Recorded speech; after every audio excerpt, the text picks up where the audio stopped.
ভাইয়া আপনারা আজকে কি জন্য বের হয়েছেন বাক্সটা নিয়ে? বক্সটা নিয়ে বের হয়েছি আজকে।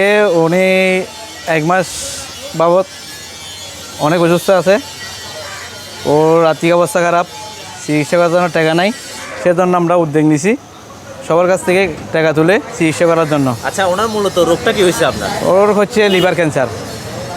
আচ্ছা, লিভার ক্যান্সার মানে এখন পর্যন্ত কত লক্ষ টাকা প্রয়োজন? এখনও 1.5 লাখ টাকার গ্যাস ছিল। মানে 1.5 লাখ টাকার, হ্যাঁ। 1.5 লক্ষ টাকার মতো লাগবে। হ্যাঁ, লাগবে। তো 1.5 লক্ষ টাকার মধ্যে আপনারা কত টাকা তুলতে পারছেন? আজকে প্রথম বের হয়েছেন আপনারা। নাম কি, বাড়ি কোথায়? ওনার বাড়ি কোথায় আপনার? বাড়ি হচ্ছে ডাবুয়া, ওই আরবনগর, এই 7 নম্বর ওয়ার্ড, মোহাম্মদ জাফর। তো ওনার যোগাযোগের মাধ্যম বলতে পারবেন? বিকাশ নাম্বার, ব্যাংক অ্যাকাউন্ট নাম্বার আছে? আছে, সবগুলো এখানে দেওয়া আছে। হ্যাঁ। আচ্ছা, আপনারা মূলত কোন সংগঠন থেকে আপনারা আসছেন? কোন সংগঠন থেকে? আমি আছি Raozan blood donors. Rajan blood donors থেকে জি। আসছেন। আচ্ছা,